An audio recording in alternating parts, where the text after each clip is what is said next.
el quinto evangelio. Samael Aún Beor. Conferencia número 39. A los hermanos gnósticos brasileños 2. Discurso gnóstico sobre los tiempos postreros. Fecha de grabación: 1972. Lugar de grabación: México, Distrito Federal. Contexto: plática dirigida a los hermanos del Movimiento Gnóstico Internacional. Distinguidos hermanos de nuestro movimiento gnóstico en la República del Brasil, a vosotros me dirijo. Ha llegado la hora de trabajar en forma intensiva por la gran obra del Padre. Recordad, mis estimables hermanos, que los tiempos del fin han llegado. En el mundo causal, estuve investigando el porvenir que le aguarda a nuestro planeta Tierra. Incuestionablemente, el panorama se presenta sombrío. Quiero deciros, en forma clara, que la humanidad entera tendrá que pasar por un gran cataclismo. Cuando observaba, en el mundo de las causas naturales, pude ver a nuestro planeta rodeado por 12 gigantes tremendos. Indudablemente, estos últimos, en sí mismos, representaban a las 12 constelaciones del zodiaco. Parecían 12 titanes de color negro, viva fisonomía del odio que actualmente reina sobre la faz de nuestro afligido mundo. Obviamente, el karma zodiacal que tenemos es pavoroso.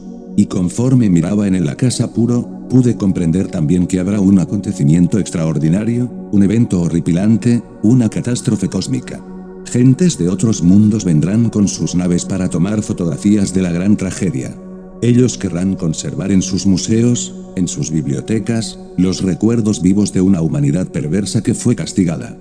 Al observar, en el espacio, una música deliciosa, una sinfonía trágica me comunicaba en detalles todo lo que ha de sobrevenir antes del cataclismo final. Aquella música, aquellas sinfonías, aunque preciosas, encerraban, en sí mismas, un contenido trágico. Me decían que antes del cataclismo y por todos estos tiempos, habrán guerras y rumores de guerras, enfermedades desconocidas, nunca antes vistas, revoluciones de sangre y de aguardiente, los seres humanos se levantarán unos contra otros y todos contra todos, se multiplicará la barbarie por donde quiera, habrán crímenes inenarrables y el mal, desde estos mismos momentos en que estamos hablando, irá de mal en peor, de peor en peor. El día de la gran catástrofe, mis caros hermanos, todo realmente estará asolado. Se trata de un mundo gigantesco que viene navegando a través del espacio infinito, un mundo loco, dislocado de cualquier otro sistema planetario. Los científicos opinan que, tal planeta, habrá de hacer colisión con el nuestro por el año de 2400 y tantos. La venerable Gran Logia Blanca me ha dicho que la colisión será, exactamente, en el año 2500. Pero antes de tal fecha, todo será dolor, amargura, no podemos esperar por este tiempo nada bueno. Cuando aquel planeta se vaya aproximando más y más, olas embravecidas, nunca antes vistas, azotarán las playas, las radiaciones quemarán todo aquello que tenga vida. Habrá un instante, y eso lo saben todos los mejores profetas, en que aquel planeta se colocará entre el Sol y la Tierra. Entonces, habrá una noche, sí, producida por un eclipse que durará varios días, noche de espanto y de horror, como jamás nadie ha visto antes. El acercamiento, cada vez mayor, de aquella masa gigantesca, atraerá el fuego líquido del interior de la Tierra hacia la superficie y brotarán volcanes por donde quiera. Esto irá acompañado de terribles terremotos y grandes maremotos. Las ciudades más poderosas caerán hechas ruinas como castillos de naipes y no habrá remedio, la radiación atómica infectará todo el planeta Tierra. Y por último, al mayor acercamiento de aquella masa, hará que el depósito de hidrógeno planetario explote, y como en un holocausto ígneo, arderá nuestro mundo y la Tierra, y las obras y todos los que en ella existen, serán quemados y los elementos ardiendo serán deshechos. Cuando finalmente las dos masas planetarias se choquen, ya no habrá nadie vivo. Estamos, pues, mis caros hermanos brasileños, en el principio del fin. Todo lo que se escribió del Apocalipsis de San Juan es para estos tiempos, no lo olviden. En cierta ocasión, mi Madre Divina Kundalini, tomando la palabra me dijo, ya todo está perdido. El mal del mundo es tan grande que ya llegó hasta el cielo. Babilonia, la grande, la madre de todas las fornicaciones y abominaciones de la tierra será destruida, y de toda esta perversa civilización de víboras no quedará piedra sobre piedra. Asombrado, la interpelé, diciendo, «Entonces estamos ante un callejón sin salida, madre mía». Ella me respondió, «¿Quieres hacer un negocio conmigo?». «Sí». Le contesté afirmativamente. Entonces, me dijo, «Abre tú el callejón sin salida, y yo los mato». Reflexiona en esto que estoy diciendo, mis caros hermanos brasileños. Para que la Madre Divina Kundalini, en su tercer aspecto, como terror de amor y ley, hable en esa forma, tiene que haber algo muy terrible, algo pavoroso, tiene que haber llegado la maldad hasta el colmo de los colmos. Recuerdo que, después de haber platicado con la adorable en esa forma, pasaron, cerca de nosotros, unas damas iniciadas que habían llegado al nacimiento segundo. Es claro que habían fabricado los cuerpos existenciales superiores del ser, irradiaban luz, mas ni siquiera se inclinaron ante la Divina Madre, mucho menos me saludaron a mí que no valgo nada. Mi madre dijo, estos 2 veces nacidos que hay ahora voy a tener que examinarlos detenidamente. Le dije yo también, sí, es que todavía estas damas conservan dentro de sí restos de la gran ramera cuyo número es 666. No han disuelto completamente el ego. Después, algunos maestros cerca a nosotros se inclinaron reverentes. Luego que continuaron su marcha me dijo mi madre, estos son hijos del sol. Así es. Le respondí. Pasados aquellos días, mis caros hermanos, vi confirmadas las palabras de Devi Kundalini Shakti, el Pakistán, dio en aquella época 1 millón de muertos. Terribles ciclones y terremotos produjeron tan gran catástrofe. En el Perú, por aquellos días, dio 70.000 muertos con los terremotos que hubieron, y un agua negra y pestilente brotaba de entre el interior de la tierra. Conforme ha ido pasando el tiempo, he ido también comprobando las palabras de Devi Kundalini Shakti, los terremotos se multiplican, en estos instantes Managua, la capital de Nicaragua, ha sido destruida. Es imposible saber qué cantidad de muertos han habido. La prensa ha dicho que 5.000 y otras veces que 20.000. Los cadáveres están debajo de las ruinas y apestan, se ha resuelto quemar los cadáveres. El gobierno ha ordenado a todos los habitantes desocupar la ciudad. Así están las cosas, mis caros hermanos. La guerra en el Vietnam se intensifica, Estados Unidos ha arrasado con pueblos enteros en el Vietcong, el Medio Oriente arde, no ha sido posible arreglo ninguno entre los judíos y los árabes, por donde quiera, aumentan las dificultades y los odios se multiplican incesantemente. Van pasando los tiempos y también vamos confirmando, una a una, todas las profecías, las que se hicieron en los antiguos tiempos y las que ha tocado hacer a mí en el presente. Vistas todas estas cosas, mis queridos hermanos brasileños, nos hemos lanzado a formar el Ejército de Salvación Mundial con el propósito de abrir el callejón sin salida. ¿Queréis vosotros aprovecharlo? ¿Queréis vosotros formar parte de este ejército? ¿Estáis dispuestos a aprovechar el paso que vamos a abrir en ese callejón sin salida? No hay más remedio, o lo aprovecháis o no lo aprovecháis. Si lo aprovecháis, mejor para vosotros. Si no lo aprovecháis, tendréis que pasar por la gran calamidad. Vosotros deberéis resolverlo, mis caros hermanos. Muchos de vosotros se dirán a sí mismos, pero bueno, si el acontecimiento habrá de suceder en el año 2500, ¿qué importa a la ciencia y qué a nosotros? Así piensan los que tienen la conciencia dormida. Despertad, por favor. Despertad. Estos que ahora viven, vivirán en el año 2500, y los cuerpos que actualmente tenéis perecerán, pero en el año 2500 tendréis nuevos cuerpos. Y seréis testigos de la gran catástrofe y pereceréis en ella. Podrían objetárseme también, de alguna manera debemos morir, entonces, ¿qué? No, no se trata solamente de la muerte física, mis caros hermanos. Es obvio que todos aquellos que perezcan en la gran calamidad que se avecina, en la colisión de mundos que vendrá, entrarán a involucionar dentro de las infradimensiones de la naturaleza y del cosmos. Quiero que sepáis que los mundos infiernos existen bajo la epidermis de la Tierra, y que allí existen también procesos involutivos descendentes terribles, que quienes ingresan en los mundos infiernos, tienen que involucionar en el tiempo, pasando por estados animálicos, vegetaloides y por último mineraloides. No es nada agradable vivir en estas regiones infernales.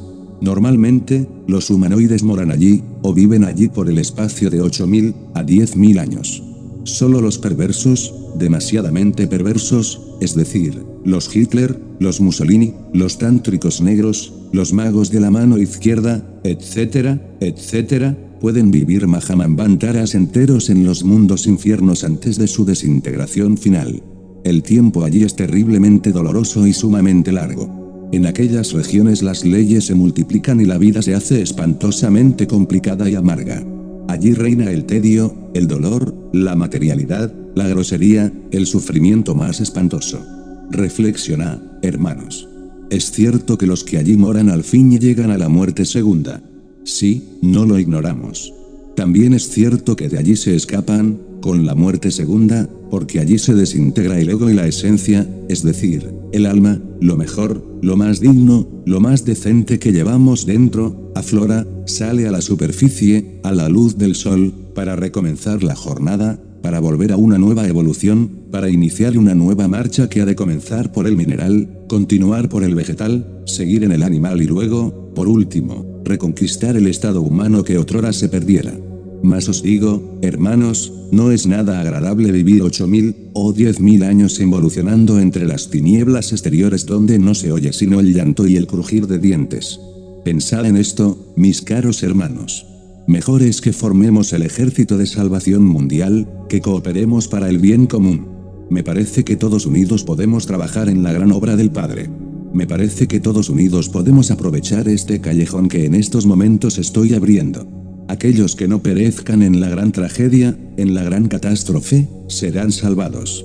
No me refiero a la salvación meramente física, sino también a la espiritual, evitarán entrar en semejantes regiones tenebrosas después de la muerte. Aquellos que no perezcan, aquellos que sepan aprovechar el callejón que ahora estamos abriendo, serán llevados a otro mundo, a otro planeta del espacio, antes de la catástrofe final. Lo que os digo, mis caros hermanos, lo sé por información directa de la venerable Gran Logia Blanca. Dichosos los que sepan aprovechar, pues, la oportunidad que se les brinda. Esos, después de algún tiempo, después de que pase un periodo de tiempo más o menos largo, que puede durar algunos millones de años, serán traídos de regreso a este mundo. Pero a un mundo ya transformado. A un mundo donde solamente existirá el amor y la sabiduría. A un mundo que habrá cambiado totalmente, con una fisionomía nueva, mares nuevos, montañas nuevas, es decir, serán traídos a la futura Jerusalén de la cual nos habla el Apocalipsis de San Juan. Recuerden ustedes que Pedro también nos habló de cielos nuevos y de tierra nueva, porque el mar que se fue ya no lo es. Esos que sean salvados, vivirán la futura sexta raza. Sí, y quiero que ustedes lo comprendan. Así pues, mis caros hermanos, escoged el camino. Hermanos brasileños, ayudadnos y ayudaos a sí mismos. Vamos entre todos nosotros a formar el ejército de salvación mundial. Vamos todos por pueblos y montañas, por ciudades y aldeas, preconizando el verbo de la era del Aquarius, lanzando a los cuatro vientos el evangelio de esta nueva edad.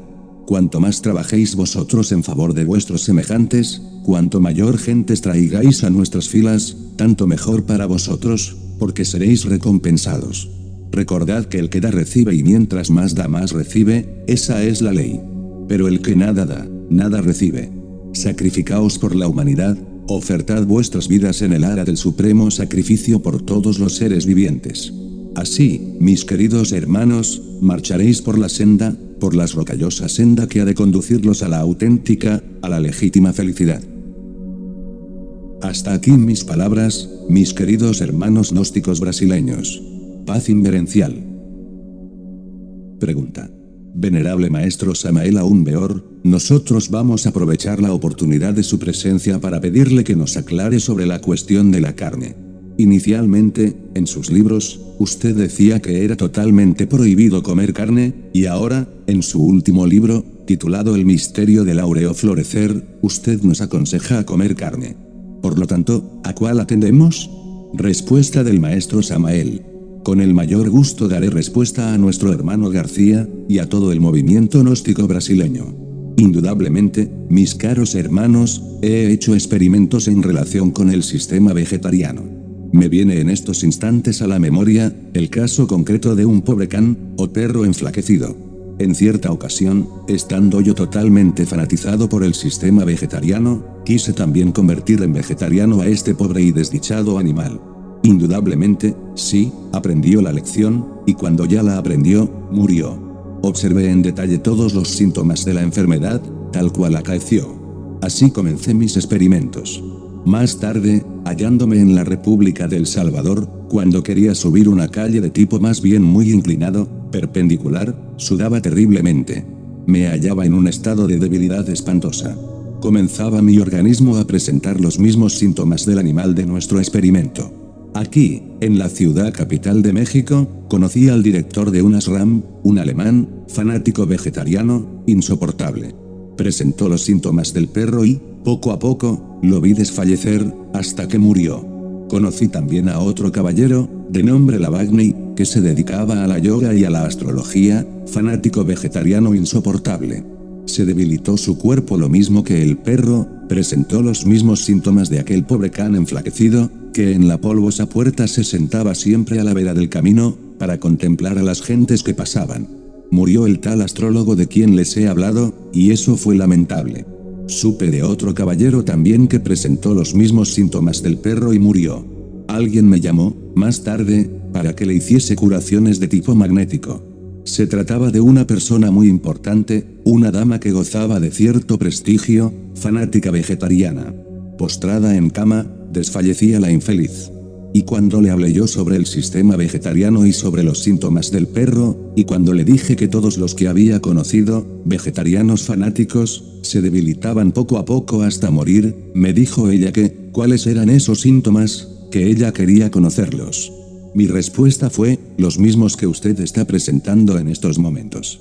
La dama, posiblemente ya había comprendido la cuestión y se separaba siempre, pues, de sus correligionarios de cocina, digo así, entre comillas, porque muchos han hecho del vegetarianismo una religión de cocina.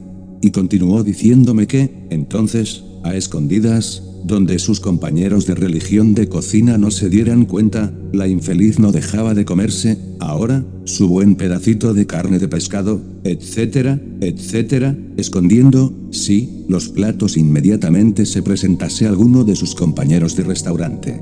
Comprobé, pues, hasta la saciedad que los pocos vegetarianos que vivían aquí, en la ciudad capital de México, y se habían sostenido durante años con su régimen, no eran radicalmente vegetarianos. A escondidas, donde nadie los viera, se comían sus pedacitos de carne, o de pescado, etcétera, etcétera. Reflexiona en esto, hermanos, porque es bastante interesante. Obviamente, sabemos que existe una ley llamada el eterno trogo autoegocrático cósmico común. Esta ley deviene del eterno Okidanok, omnipresente y omnipenetrante. Quiero que sepáis que la ley del eterno trogo autoegocrático cósmico común tiene dos factores, tragar y ser tragado, mutua alimentación recíproca de todos los organismos. El pez grande siempre se tragará al chico, y todos los organismos viven de todos los organismos. Y por muy vegetariano que seamos, el día en que fallezcamos, nuestro cuerpo físico será tragado por los gusanos, de acuerdo con la ley del eterno trogo autoegocrático cósmico común. Así pues, el vegetarianismo de hecho ataca a esa gran ley del eterno trogo autoegocrático cósmico común. Tal ley se desenvuelve de acuerdo con la ley del eterno Ectaparaparsinok, es decir, de acuerdo con la ley del 7, y también de acuerdo con la ley del Santo Triamacicamno, es decir, de acuerdo con la ley del 3. Estamos, pues, planteando leyes. Los habitantes de Venus, que son muy avanzados, mucho más avanzados que los terrícolas, que están a tono con el cosmos infinito, comen carne de pescado y frutas. No son, pues, vegetarianos. Porque los terrícolas quieren ahora corregirle la ley, corregirle la plana al demiurgo arquitecto del universo. Reflexiona, hermanos. No quiero deciros que os convirtáis en carnívoros fanáticos, porque eso sería irnos al otro extremo. Pregunta. Vamos a aprovechar, para que quede un poco más claro, lo que usted nos hable sobre la ley de Enoch, de que en la época de primavera no debemos comer carne, porque está muy influenciada, muy cargada con las fuerzas sexuales de los animales. Empero, en el Brasil, la primavera es en época diferente de aquí. Entonces, ¿cuál será la época cierta, en primavera, o después de la Semana Santa, o en el Viernes Santo? Respuesta del maestro Samael. Con el mayor gusto daré respuesta aquí, a nuestro hermano García, y por su mediación, a todos nuestros hermanos gnósticos de la República del Brasil. Indudablemente, en la primavera la vida se encuentra pujante y activa, y el impulso animal es muy poderoso. Las pasiones animales, por tal motivo, se desatan y, obviamente, las carnes se encuentra muy cargada también del principio psíquico animal inferior. En la América del Sur, las estaciones están invertidas. Esto no invalida nuestras afirmaciones. En la primavera de la América del Sur, suceden fenómenos similares a los que acaecen en la primavera del hemisferio del norte. No quiero con esto decir, definitivamente, que no se pueda probar algo de la carne en la primavera. Dije, en forma muy marcada, que lo que sucede es que, en aquella época, los principios animálicos bestiales se encuentran intensificados. Entonces, conviene dosificar un poco más la carne, eso es todo, comerla en menor cantidad, eso es todo. Pregunta. ¿Por la época de la primavera? Respuesta del maestro Samael. Por la época de la primavera, claro, con esto queda aclarado lo que hemos afirmado en algunas obras. He dicho. Pregunta. Aprovechando la oportunidad, vamos a formular a nuestro venerable maestro Samael Aún Weor una pregunta que muchas hermanas brasileñas nos han hecho. Maestro, ¿por qué las mujeres tienen que tomar cuerpo de hombre para alcanzar la iniciación venusta? Respuesta del maestro Samael. Con el mayor placer, daré respuesta a la pregunta. Ciertamente, la iniciación venusta es la octava superior de la iniciación del fuego. Normalmente, el iniciado que ha llegado a la quinta iniciación del fuego puede, desde ese momento, entrar a la iniciación venusta. Entonces, comenzaría por la primera venusta, octava superior de la primera del fuego, seguiría, segunda venusta, octava superior de la segunda del fuego, tercera venusta, octava superior de la tercera del fuego, cuarta venusta, octava superior de la cuarta del fuego, quinta venusta, octava superior de la quinta del fuego, luego continúa con la sexta venusta, séptima venusta y octava venusta. Al llegar a la octava se entra ya al templo de los dos veces nacidos, se llega a la cumbre, por decirlo así, de la primera montaña, que es la de la iniciación. En cuanto a las mujeres, mis caros hermanos, daré explicación, la mujer también puede recorrer, con entera claridad, todas las 5 iniciaciones del fuego. Cuando la mujer, y eso es algo que voy a aclarar en forma plena, si tiene su cuerpo demasiado gastado, pesado, viejo, cuando ya no puede realizar la gran obra y necesita entrar a la venusta, entonces se le da un nuevo cuerpo más favorable para el trabajo, un cuerpo de orden masculino. Ya con ese vehículo, cargado de virilidad, puede, de hecho, meterse en el trabajo de la venusta, eso es todo. Mas si la mujer, todavía, está fuerte, joven, si verdaderamente ha logrado llegar a las alturas del adeptado en una sola reencarnación, también puede entrar a la venusta con ese cuerpo femenino. No sería forzoso, en este caso, cambiar de vehículo, con el mismo que tiene podría entrar en la iniciación venusta. Esto no resulta contradictorio con lo que estoy diciendo. Lo que pasa es que muchas damas llegan a la quinta iniciación del fuego estando ya muy viejas, cuando ya tienen que desencarnar. Entonces, la gran ley les da un vehículo masculino para que continúe en su trabajo. El caso de la Blavatsky es un hecho concreto, desencarnó ya muy anciana. Entonces, ahora se le dará un cuerpo masculino para que pueda entrar con energía a la iniciación venusta. Pero, repito, si el cuerpo está joven, si el cuerpo puede soportar las ordalías de la iniciación, si todavía puede transmutar sus energías creadoras, pues, también puede lograr la venusta en su presente existencia y con el cuerpo que tiene, eso es todo. Pregunta. Venerable Maestro Samael Aún Weor, vamos a aprovechar, una vez más, nuestra estadía en México para que seamos aclarados lo más posible. Entonces, preguntamos al Maestro, ¿cuál es la constitución real del ser humano? ¿Qué es lo que debemos fabricar? ¿Qué es lo que ya tenemos? ¿Qué es el íntimo? ¿Qué es el ser? Respuesta del maestro Samael. Comprendo vuestra inquietud, hermano García, y comprendo también las inquietudes de todos nuestros hermanos gnósticos de la República del Brasil. Considero necesario que se reproduzcan nuestras obras, el misterio del áureo florecer, y muy especialmente, nuestra última obra titulada Las Tres Montañas. Allí hemos explicado claramente lo que se debe fabricar. Obviamente, no es el ser lo que debemos fabricar, porque el ser es el ser y la razón de ser del ser es el mismo ser. El ser, en sí mismo, no tiene principio de días ni fin de días. Es, lo que siempre ha sido y lo que siempre será. Entonces, ¿qué es lo que debemos fabricar? Las diversas escuelas del pensamiento enfatizan la idea de que nosotros todos poseemos los cuerpos existenciales superiores del ser. Todas las organizaciones pseudoesotéricas y pseudoocultistas afirman que poseemos un cuerpo astral, que tenemos un cuerpo mental individualizado y que también poseemos el cuerpo causal o cuerpo de la voluntad consciente. Arthur Powell ha escrito bellezas sobre los cuerpos internos del hombre. Mr. Leadbeater ha estudiado en detalle el astral, el mental, el causal, etcétera, etcétera, etcétera. Elena Petronila Blavatsky cita a tales vehículos en sus diversas obras. Rudolf Steiner, Max Heindel, Krumheller, etcétera, también mencionan a tales vehículos suprasensibles. Ha llegado la hora en que nosotros enjuiciemos tales afirmaciones, de que con el escalpelo de la crítica constructiva, desnudemos a esos valores para ver lo que tienen de verdad.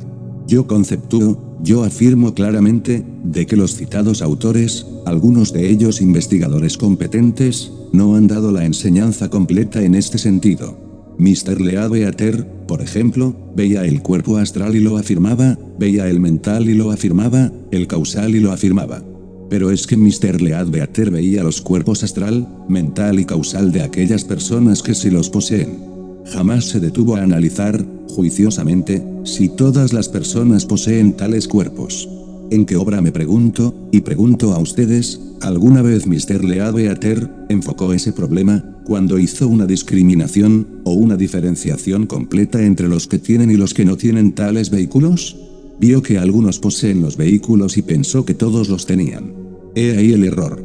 Ese es el mismo error de todos los investigadores ocultistas y esoteristas, o mejor dijéramos, pseudoocultistas y pseudoesoteristas.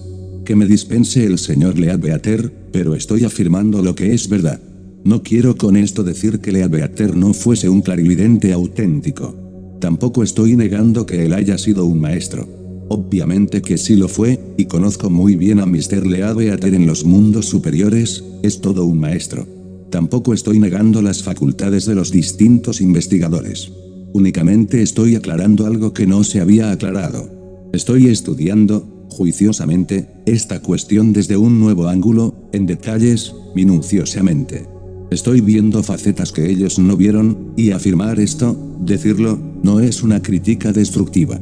Quiero, más bien, complementar mis enseñanzas con esos autores. No todos los seres humanos, o mejor dijéramos, hablo claro, corrijo la palabra humanos, digo más bien, no todos los humanoides poseen tales vehículos, por el hecho mismo de ser humanoides no pueden poseer tales vehículos. Esos vehículos son de los humanos, no de los humanoides. Puede que lo que estoy diciendo lastime a algunos oídos suspicaces. Pero, hay que hablar claro. Distíngase entre humanos y humanoides. Distíngase entre hombres auténticos y homúnculos racionales. Para ser un legítimo humano, en el sentido más completo de la palabra, para ser un hombre real y verdadero, se necesita poseer los cuerpos existenciales superiores del ser. Quien no posee tales cuerpos, no es tampoco un ser humano. Será un humanoide, pero no un humano, será un homúnculo, pero no un hombre. Ampliemos este concepto y miremos a la humanidad entera. Está formada por animales intelectuales. Es difícil hallar un hombre. Recuerden ustedes la fábula aquella de Diógenes con su linterna. Anduvo por todas las calles de Atenas buscando un hombre y no lo halló. Aquí, mi amigo Alejandro Salas, dice que sí lo encontró y, que lo descubrió en Francia, que era Marat. No hay duda que Marat fue un gran iniciado, eso es así. Todo ese grupo de la Revolución Francesa es bastante interesante. Pero, realmente, es difícil hallar un hombre. Nadie nace con un cuerpo astral, excepto los hombres. El cuerpo astral hay que fabricarlo en la forja de los cíclopes. Es bueno saber que del semen, en el enseminis, en el esperma sagrado, existe el hidrógeno sexual Si-12. Aprender a transmutar el enseminis en energía creadora, es indispensable. Saber transmutar, dijéramos, ese hidrógeno sexual Si-12 es urgente. Cuando nosotros transmutamos la entidad del semen, fabricamos entonces el cuerpo astral. El hidrógeno sexual Si12 viene a empapar primero las células orgánicas y, luego, toma forma concreta y definitiva en el cuerpo astral. Una vez que nosotros hemos fabricado tan precioso vehículo, se hace indispensable poseer una mente individual. El humanoide intelectual no tiene mente individual. Tiene mentes y eso es diferente. Al hablar así, quiero que reflexionéis, muchos han considerado al ego como algo divino, subliminal, inefable.